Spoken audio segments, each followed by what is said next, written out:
IAS की तैयारी कर रहे मेरे डियर फ्रेंड्स, आज के करंट क्लास में मैं आपका वेलकम करता हूं। आइए फ्रेंड्स, देखते हैं कि UPSC civil service exam point of view से आज के द हिंदू में आपके लिए कौन कौन सी न्यूज़ इम्पॉर्टेंट है। एडिटोरियल पेज पर फ्रेंड्स, पेज नंबर 6 पर ये आर्टिकल दी हुई है। ये आपके लिए इम्पॉर्टेंट है। इसमें वोमेन से रिलेटेड कुछ इम्पॉर्टेंट फैक्ट्स दिए हुए हैं जो आंसर राइटिंग में आपकी बहुत मदद कर सकते हैं। पहले मैं ये पूरा आर्टिकल आपको दिखा देता हूँ फ्रेंड्स। आप चाहें तो इसे पूरा पढ़ सकते हैं।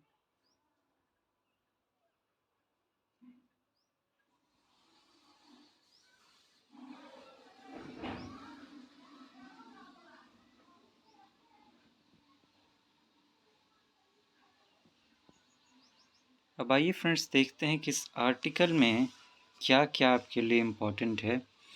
कुछ इम्पोर्टेंट फैक्ट्स हैं, जैसे इंडिया ने एक अलायंस को लॉन्च किया है, वो है alliance for global good, gender equity and equality.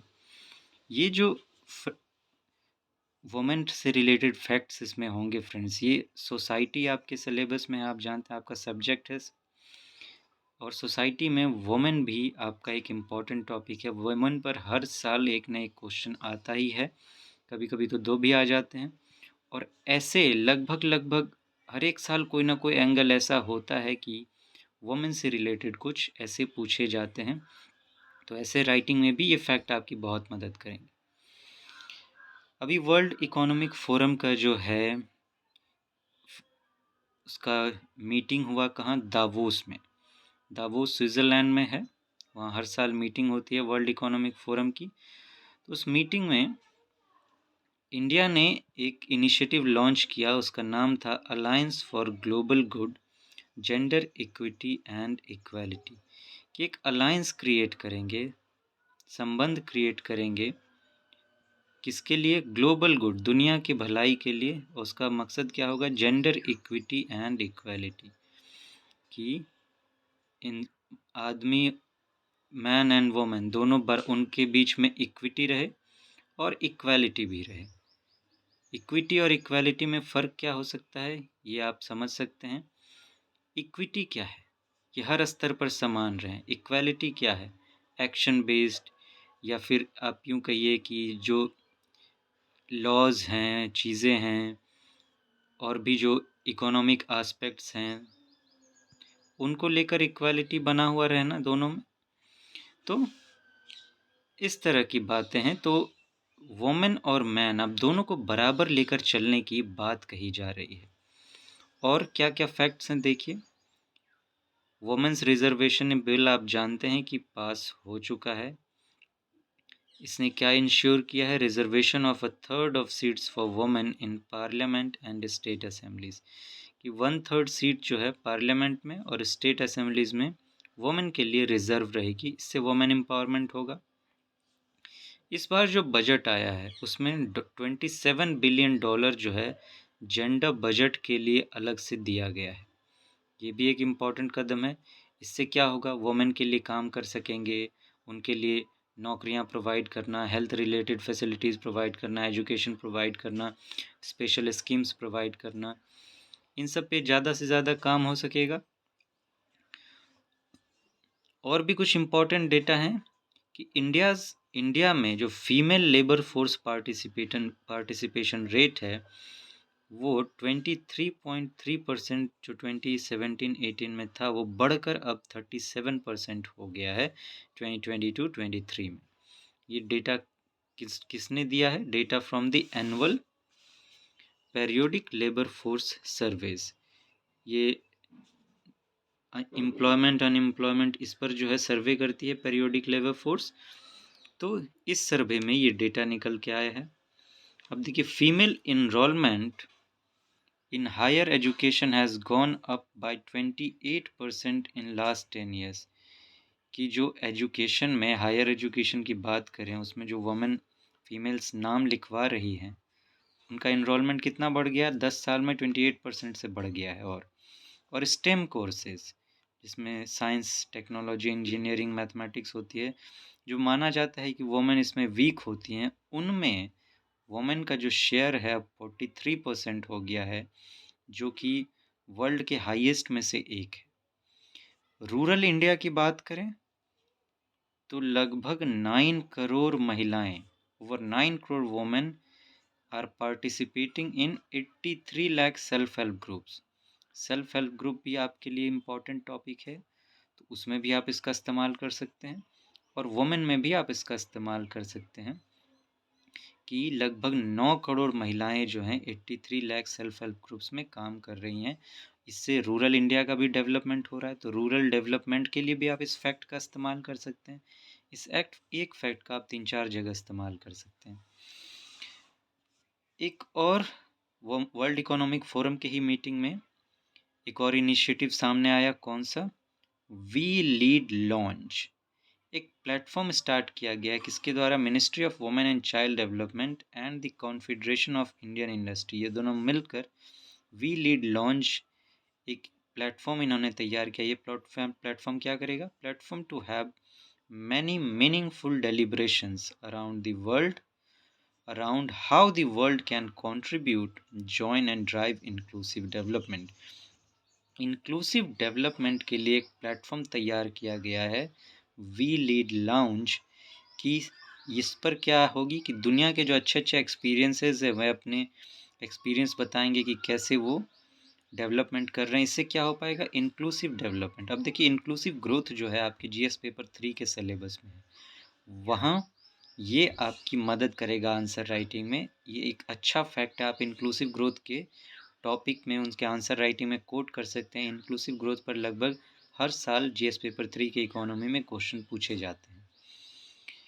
इसी अलायंस की यहाँ बात है फिर से, कि इसके बारे में थोड़ा डिटेलिंग दी गई कि alliance for global good, gender equity and equality, जैसे हमने बातें की, अब इसके बारे में थोड़ा सा दिया गया है कि ये करेगा क्या। Will have a global network of experts, think tanks, industry and country leadership that will drive collective actions to augment women empowerment. ये एक नेटवर्क तैयार करेगा जिसमें एक्सपर्ट्स होंगे, सोचने विचारने वाले लोग होंगे, थिंक टैंक्स होंगे, इंडस्ट्री के लोग होंगे, कंट्री के लीडर्स होंगे, और सब साथ में वुमेन एम्पावरमेंट को बढ़ावा कर देंगे। इसमें किया क्या जाएगा इतना आपके लिए ज़रूरी नहीं है, बस फिर भी इस अलायंस के जानकारी के लिए मैं आपको थोड़ा सा इसकी डिटेलिंग बता देता हूँ जो यहाँ पे दी गई है। बस आप इतना समझें कि ये जो अलायंस है ये वुमेन एम्पावरमेंट के लिए बनाई गई है, इतना ही लिख देना सफिशिएंट होगा। फिर भी देख लेते हैं कि इसमें किया क्या जाएगा। To share and develop scalable and practical solutions for advancing women led development. Women के को लीड रोल में रखकर उनके द्वारा डेवलपमेंट कराया जाएगा। किस किस एरिया में? Edtech, medical capacity building, delivery of health interventions for women, learning and skill development, agrotech, women enterprise development. मतलब यूँ समझिए कि इकोनॉमिक क्षेत्र में, सोशल क्षेत्र में, सोशियो इकोनॉमिक, कल्चरल, सारे तरीके के जो ग्रोथ हैं जो वुमेन को सेंटर में रख के किए जाएंगे, वो ये अलायंस उसमें हेल्प करेगी।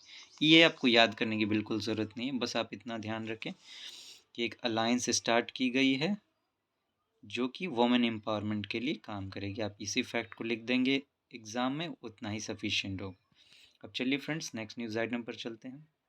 अगला ये आपके लिए इम्पॉर्टेंट है, ये अपने आप में एज सच आपके लिए इम्पॉर्टेंट नहीं है, बस इसमें एक स्टेटमेंट है जो आपके लिए इम्पॉर्टेंट हो जाता है। अब सुप्रीम कोर्ट में एक पिटीशन फाइल की गई कि डेप्यूटी सीएम लोग को जो अपॉइंट कर दिया जाता है वो कॉन्स्टिट्यूशन का वायलेशन है, ब्रीच ऑफ कॉन्स्टिट्यूशन है। तो उसी पर सुप्रीम कोर्ट ने कहा कि ऐसा नहीं है। अब ऐसा क्यों किया गया? आप जानते हैं कि बिहार में अभी तख्ता पलट हुआ है, तो 2 डेप्यूटी सीएम बनाए गए हैं। ये सब आपके लिए जानकारी ज़रूरत नहीं है एग्ज़ाम पॉइंट ऑफ व्यू से, फिर भी मैं इसके बारे में हल्का बता रहा हूँ। लेकिन जो इम्पोर्टेंट क्या है आपके लिए, वो ये कि हो सकता है ऐसा स्टेटमेंट प्रीलिम्स में एक स्टेटमेंट के रूप में क्वेश्चन पूछ लिया जाए कि डेप्यूटी सीएम जो हैं ये पोस्ट कॉन्स्टिट्यूशन के द्वारा दी गई है, वैलिड है, तो ये गलत हो जाएगा। डेप्यूटी सीएम का जो पोस्ट है इसकी कॉन्स्टिट्यूशन में कहीं कोई चर्चा नहीं है, बस आप ये ध्यान में रखेंगे। अब चलिए फ्रेंड्स नेक्स्ट न्यूज़ आइटम पर चलते हैं। पेज नंबर 1 पे फ्रेंड्स ये छपा हुआ था, Tamil Nadu governor Ravi refuses to deliver customary address. ये आपके लिए इम्पोर्टेंट नहीं है, बस इसमें एक बात जान लेना ज़रूरी है कि अब देखिए, जब भी नई असेंबली की शुरुआत होती है तो स्टेट में गवर्नर, और पूरे देश की बात करें तो जब नए लोकसभा की शुरुआत होती है तो प्रेसिडेंट एक कस्टमरी एड्रेस देते हैं। हर हर नए सेशन में देते हैं, मतलब हर साल जो होता है, हर फाइनेंशियल ईयर जब शुरुआत होती है तब देते हैं, और दूसरा तब देते हैं जब 5 साल के बाद चुनाव होता है, उसका जब सरकार की शुरुआत होती है। तो राज्यों में गवर्नर, और जो है इंडिया की बात करें ओवरऑल तो वहाँ पे पार्लियामेंट में प्रेसिडेंट देते हैं। तो बस इस फैक्ट को आप ध्यान में रखेंगे। तो ये आपके लिए आज के द हिंदू में इम्पॉर्टेंट न्यूज़ आइटम्स थे फ्रेंड्स। थोड़ा सा इसकी चर्चा कर लेते हैं, हल्का सा बात, कि कतर ने 8 इंडियन नेवी वेटरन्स, जो आप जानते हैं कि कतर में थोड़ा सिचुएशन चल रहा था कि 8 इंडियन नेवी के जो ऑफिसर्स थे उनको डेथ सेंटेंस दे दी गई थी कि उनको फांसी पर लटका दिया जाएगा। काफ़ी बातचीत हुई, उस पर पहले स्टे लगा और अब उनको फ्री कर दिया गया है।